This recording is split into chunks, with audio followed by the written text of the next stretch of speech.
Hey friends, AC with Gents.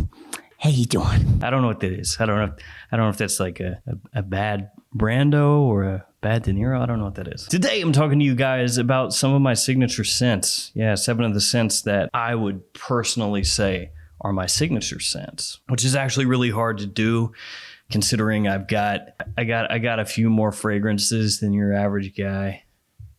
Just a few more. And also, I'm not going to be putting in discontinued fragrances that are hard to find here. So Gucci Envy, for example, that is a fragrance that I love long time, along with like YSL M7, a bunch of other discontinued ones. I'm not going to put those in here because anytime I put in something that's discontinued and is hard to find and expensive, people browbeat me. So, yeah, none of those, but some sick fragrances that I absolutely love. And looking at them right now, this is the blandest color scheme, like lineup of bottles that I think I've ever seen. They're pretty much all black. All right, let's jump into it.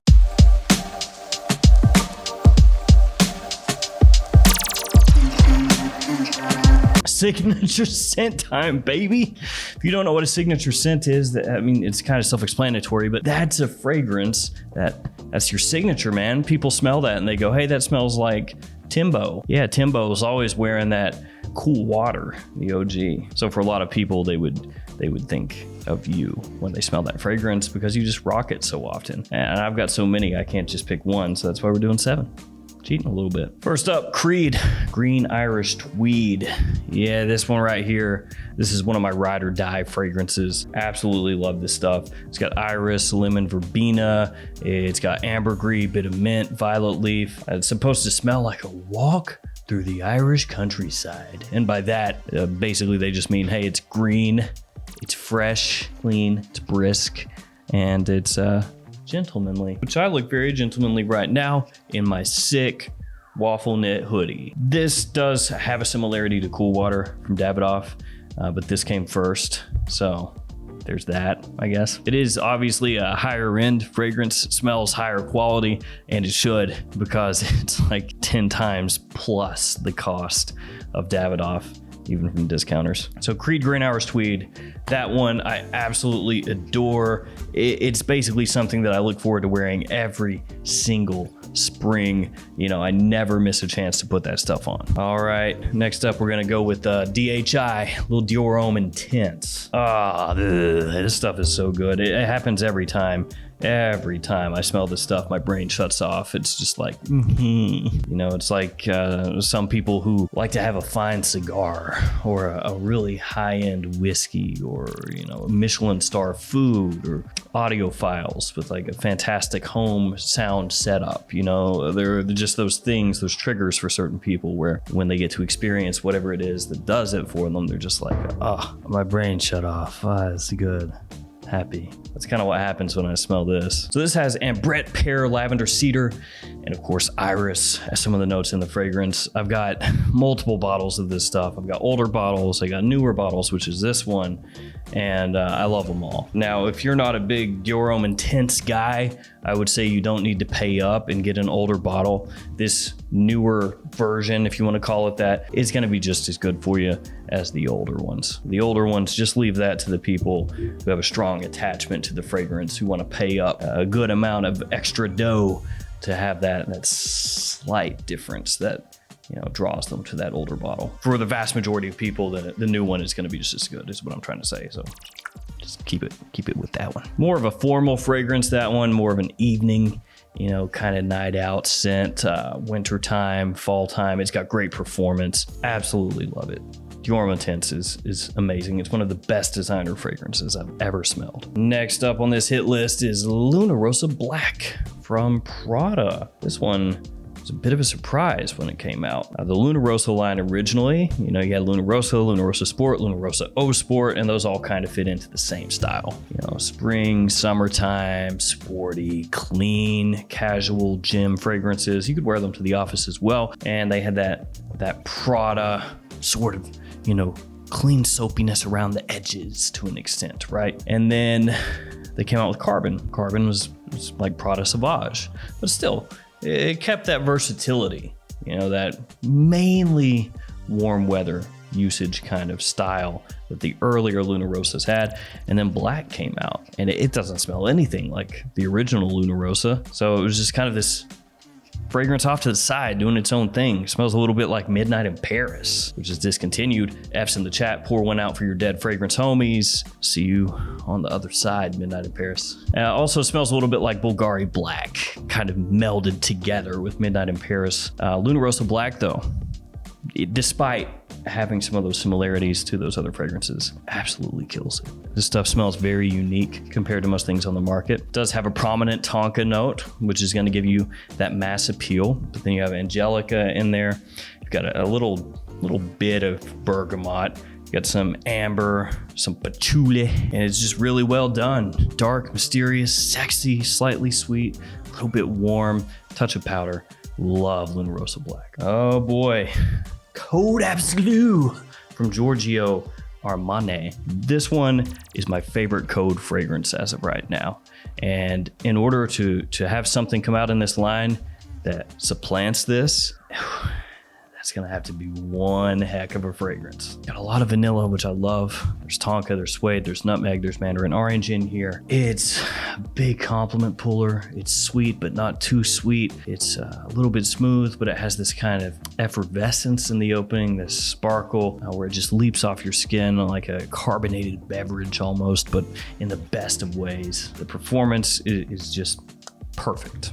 Not too loud, but loud enough to get you noticed. It lasts a long time as well. A little bit more refined than Profumo, a little bit more grown up than Profumo as well, but still has that youthful edge to it. Code Absolute crushes, and I love the scent. Now we're going with the blue fragrance in a black bottle. It is Y Le Parfum.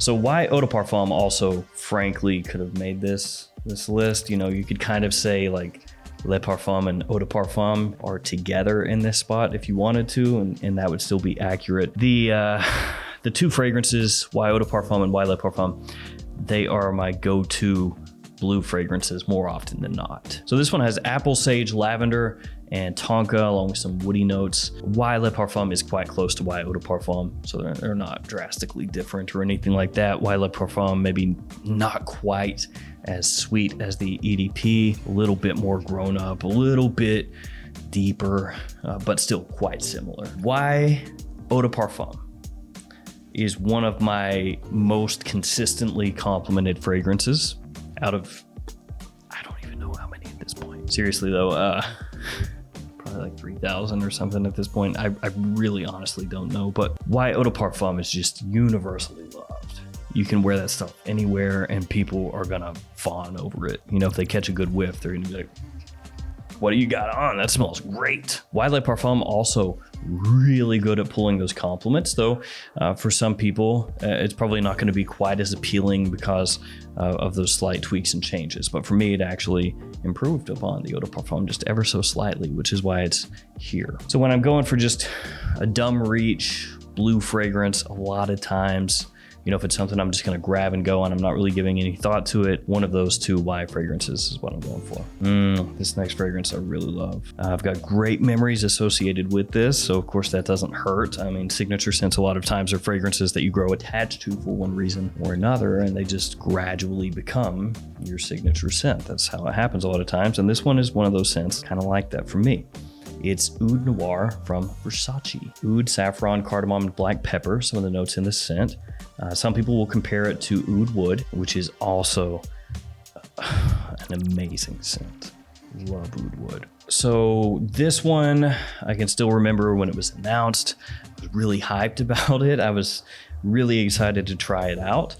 And it was hard to find in the US at the time. And I was able, I've told this story before, but I was able to buy some carded samples. I think I bought either 10 or 12 carded samples and sprayed it on, and I fell in love right away. Loved how wearable it was. I love the spice, the little bit of sweetness in there, the dark woodiness, the wearability, the versatility that it had. It smelled amazing in the cold, and I busted right through those carded samples, just, and to be fair, they were like 1 milliliter each. So I busted through that And then I knew I had to get a bottle, and I searched around and found one on eBay eventually, and just basically paid full retail for the thing, but have never regretted it. I love this scent. And even to this day, just giving it a smell, you know, it takes me back to when it first came out, and I was so hyped for it and really just loved it.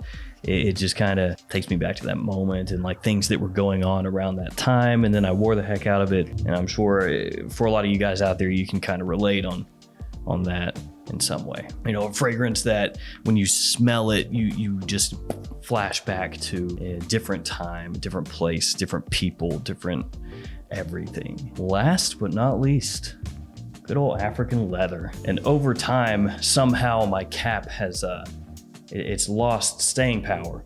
It comes right off now. It wasn't always like that. When I first got this, it actually stayed on, but now it's just, it's kind of on there. I mean, it's halfway off, but still love this one too. Cardamom, leather, saffron, vetiver, oud, some of the notes in the scent here.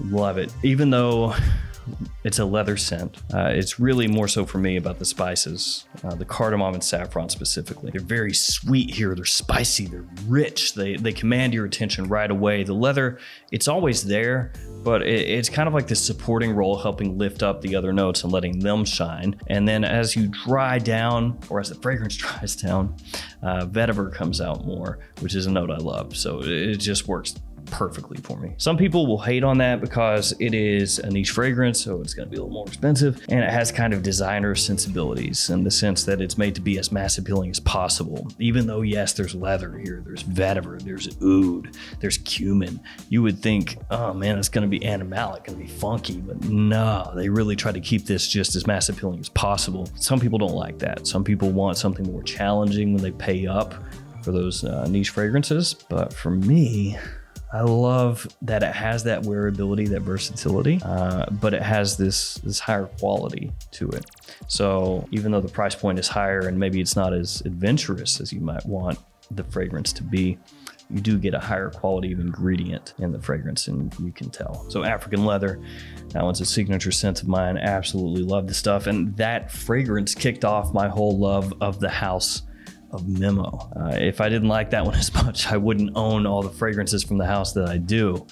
And unfortunately, I don't like any of them as much as this one. So that's gonna do it for me, guys. Just 7 of my personal signature scents. Let me know in the comments below, what would you consider your signature scent or scents? I mean, heck, man, you could probably have 20 signature scents. I believe you could. I don't think there's a rule that says that you have to have only one signature scent. You can have as many as you want, my friend. Heck, I do too.